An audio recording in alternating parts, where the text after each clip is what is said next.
Welcome back to another English lesson. In today's English lesson, you are going to learn 27 different terms native English speakers use when talking about cold things. And for each of these terms, I'll have the official definition and then I will use it in a sentence. I have a couple different categories for you. So the first couple we talk about are going to have something to do with weather and nature. And we might be starting off rather easy because you might know snow already. Maybe you have never seen snow. I would love it if you would leave it in the comments, or if you are in a classroom and you would like to discuss snow. I'm wondering, have you ever actually seen snow with your own eyes? Let's get the official definition for snow: soft, white, frozen water that falls from the sky. And for each of these terms, I am going to have a picture for you that will help you understand what snow is. So, right there, you can see there are snow covered trees. And we have a sentence that uses snow. And who knows, you might learn a couple other words in that sentence. So here is the sentence with snow. The snow covered the ground like a fluffy white blanket. That is snow. That is probably pretty easy, but frost might be new. Frost, that is a thin layer of ice on a surface. A lot of times where I live, it gets cold. And if somebody leaves their car outside overnight, when they wake up in the morning, their windows will be covered in frost. It didn't snow, it just is where the ice built up on the window. But it's usually pretty thin. When you turn the car on, that frost usually disappears within a couple minutes. Let's get a sentence that uses frost. The grass had frost in the morning, sparkling in the sunlight. Yeah, let's take a little closer picture of what frost looks like. It's actually pretty cool. I'm not looking forward to winter. I am recording this in the summer. I do have a sweatshirt on though. It is starting to get a little cool. Not cold enough for icicles yet. Icicles, that is how you pronounce that. Icicles are a thin stick of ice hanging from something, just like you see in the picture there. The roof had long icicles hanging down like glass decoration. Sorry, I need to interrupt this English lesson for just a second. If you are finding this English lesson helpful, do you mind hitting that like button? If this is your first time here, please go ahead and subscribe. And if you are looking for a speaking partner, I can be that speaking partner. Even though we are talking about cold things, the summer is winding down. And for the next couple weeks, I have a code for you. If you would like to become my speaking partner, use summer10 for 10% off your lesson. You can find a link in the comments or in the description below. We've already talked about snow, but the little individual pieces of snow, we call those snowflakes. Snowflakes, they are a tiny piece of frozen water that falls from the sky. A snowflake landed on my hand and melted in seconds. So if that snowflake melts, it changes from snow to water. And if that snowflake is small enough, it might completely disappear. The next one we have is hail. That is how you pronounce that word. Hail. I hate to see hail. Years ago, I had a car parked outside. It was not in a garage. There was no protection for the roof, and we had a hailstorm. And now I have all of these little dimples. Like on a golf ball, we would call those little holes dimples. Well, my roof has a lot of dimples on it because of hail. Let's talk about the definition for hail: small balls of ice that fall from the sky. This happened to me. Hail hit the car during the storm, making loud tapping sounds. And you can see in the picture, I can probably make it a little bit bigger. You can see that, I'll remove this, that car is just being pelted by hail. Do you know that verb? Pelted. It means to throw something at something else. But yeah, that car is being pelted by hail. Let's talk about sleet. Sleet is different, and it's not quite as bad for your car, but it could be slippery on the road. So sleet is rain mixed with snow or ice. Sleet made the roads slippery and dangerous for drivers. So if we make that picture a little bigger there, you can see on the road, it does look slippery. Hopefully they have snow tires on their car. Snow tires, that might be a bonus word, but some people who live in cold areas will change their tires out in the winter and put on their winter tires. Winter tires can grip the road a little bit better, just in case it snows or you have something you have to deal with like sleet. The next one is a blizzard. That is not fun at all. Where I live, a couple times a year, we might have a blizzard. We might even have to miss school for a day or two because the blizzard is so bad. What's a blizzard? Well, it's a strong snowstorm.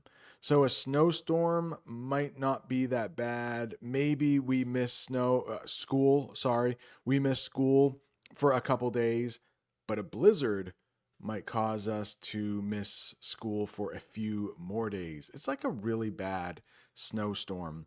The blizzard made it hard to see outside, even a few feet ahead. We've already mentioned snowstorms, so this one might not be too hard. It's just when a lot of snow is falling at one time. The snowstorm lasted all night, covering the town in deep snow. Take a look at that picture. In that picture, there is a snowplow. We call that thing a snowplow, and it is trying to remove snow from the street. Now, what happens if the snow has been on the ground for a while? Some of it starts to melt, some of it is still there.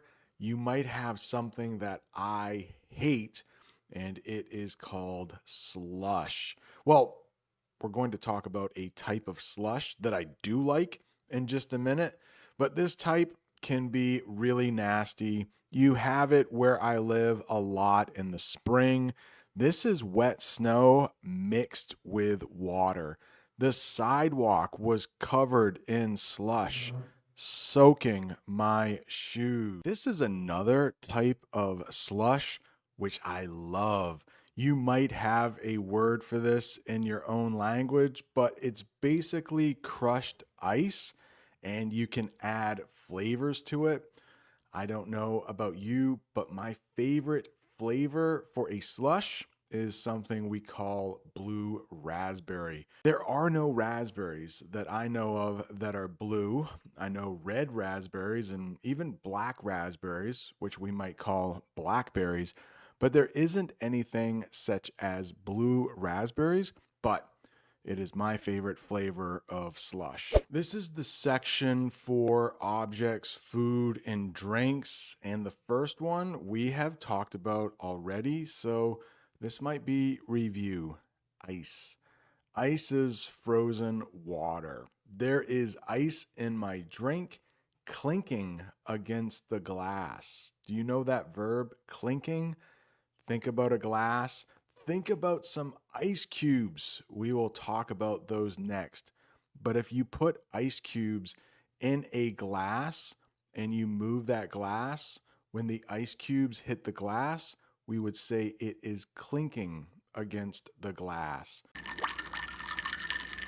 Next, we have ice cubes. Ice cubes, those are small blocks of ice. She put ice cubes in her water to make it extra cold.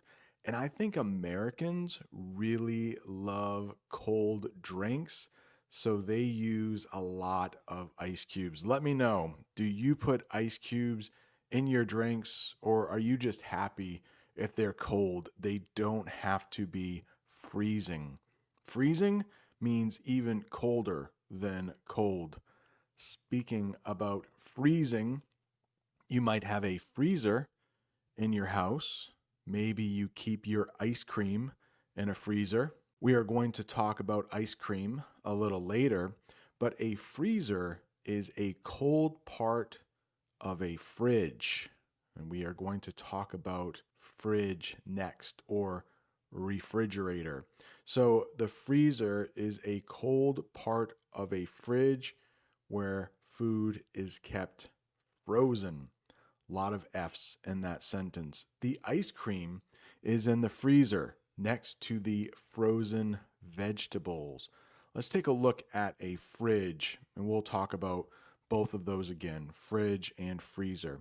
But the fridge, or the refrigerator, which is just too long to say, so most native English speakers just call that thing a fridge.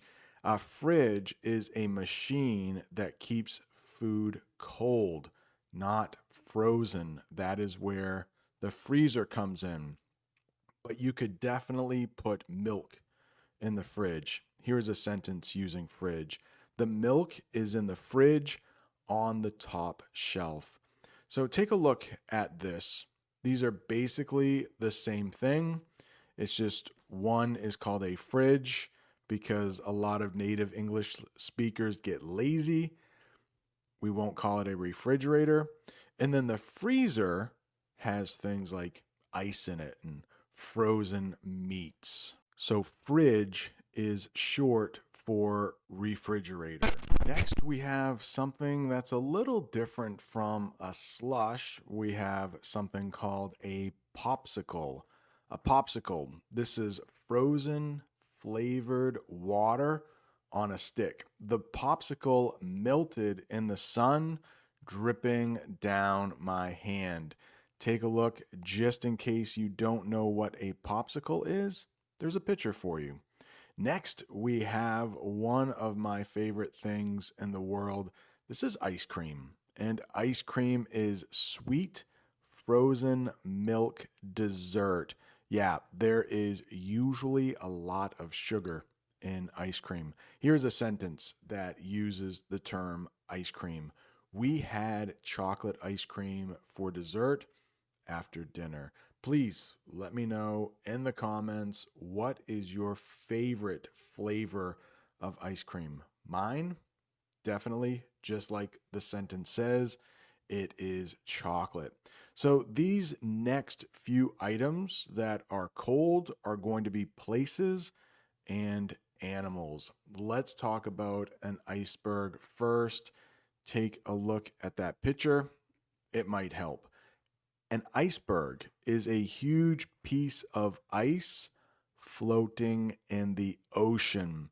The ship sailed past an iceberg, most of it hidden under the water. And that is the dangerous thing about icebergs. Most of it is under the water. Kind of a famous disaster, at least in this part of the world, is something called the Titanic. That was a big boat, very expensive, had a lot of people on it, and it hit an iceberg, sank, killing over 1,000 people. This happened well over 100 years ago, but there was a famous movie about the Titanic. hitting that iceberg probably 30 years ago. So it's still kind of famous here in the United States. Glaciers. What is a glacier? That is a slow moving river of ice. Take a look. We don't have glaciers where I live.